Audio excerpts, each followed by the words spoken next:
यह एनिमेशन मूल रूप से जागरूक नेतृत्व समूह के लिए ग्राहम फ्रैंक्स द्वारा किया गया है। यह मेरे अंग्रेजी वीडियो का गूगल अनुवाद है। मैं आपसे अनुरोध करता हूँ कि आप किसी भी त्रुटि को नजरअंदाज करें और संदेश को अपनी ओईएन योग्यता के आधार पर समझें। एक सवाल यह है कि चेतन मन खुद को बार बार पूछता है कि मैं कहाँ हूँ। यह पता लगाने के लिए कि आप कहाँ हैं, इस लाइन पर विचार करें। एक सरल काली रेखा, किसी भी समय, सभी नेता और सभी लोग या तो लाइन से ऊपर या लाइन के नीचे हैं। हमारे स्थान का वर्णन है कि हम अभी अपने जीवन में क्या कर रहे हैं। यदि हम रेखा से ऊपर हैं, तो हम खुले, जिज्ञासु और सीखने के लिए प्रतिबद्ध हैं। यदि हम उस रेखा से नीचे हैं, जिसे हम बंद, रक्षात्मक और सही होने के लिए प्रतिबद्ध हैं, अभी रुक जाओ और बस अपने आप से पूछो, मैं अब इस क्षण में कहाँ हूँ? क्या मैं रेखा से ऊपर या रेखा के नीचे हूँ? आमतौर पर जब लोग लाइन से नीचे होते हैं, तो वे दुनिया के बारे में कुछ खास बातें मानते हैं। उदाहरण के लिए वे मानते हैं कि पर्याप्त नहीं है।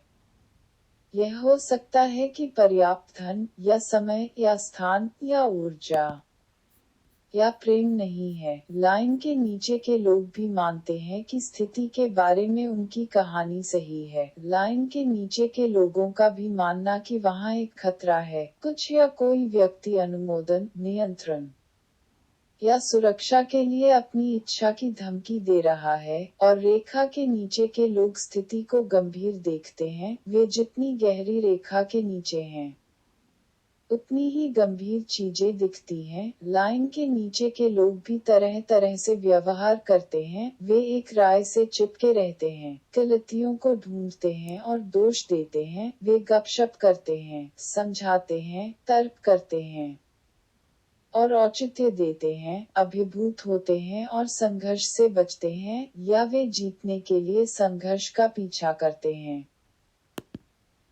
जब लोग लाइन से ऊपर होते हैं तो वे मानते हैं कि सीखना और बढ़ना सही होने से ज्यादा महत्वपूर्ण है। वे मानते हैं कि सभी लोग और परिस्थितियां सहयोगी हैं, यहाँ उनकी वृद्धि के लिए। उनका मानना कि दूर से लगभग सब कुछ मजाकिया है। लाइन से ऊपर के लोग जिज्ञासा में रहते हैं, गहराई से सुनते हैं, अनचाही बात करते हैं, उनकी सभी मान्यताओं पर सवाल उठाते हैं और खेल का जीवन जीते हैं। अब यह जानना कि आप रेखा के ऊपर या नीचे होने के बारे में क्या जानते हैं, आप कहाँ हैं, इस प्रश्न पर विचार करने के बाद एक बात जानने के लिए, हम लाइन से नीचे जाने के लिए कठोर हैं। सचमुच हमारे मस्तिष्क को कथित खतरे के लिए क्रमादेशित किया गया है, और जब यह होता है तो हमारी नसों के माध्यम से एक रासायनिक कॉकटेल पाठ्यक्रम और हम रेखा से नीचे जाते हैं। इस प्रतिक्रिया को हमारे भौतिक अस्तित्व के लिए एक वास्तविक खतरे की उपस्थिति में जीवित रहने में मदद करने के लिए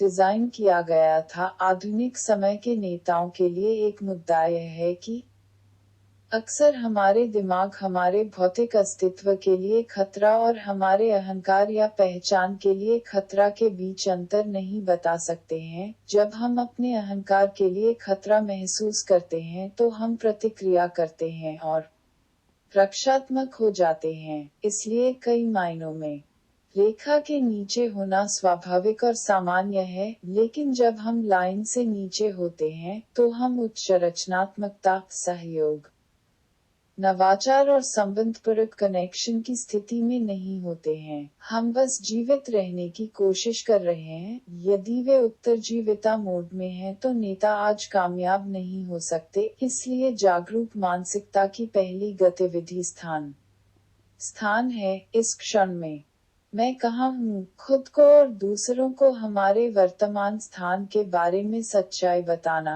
महान बातचीत शुरू करता है। मैं रेबेका इस्लाम, ऑस्ट्रेलिया से रिलेशनशिप कोच हूँ।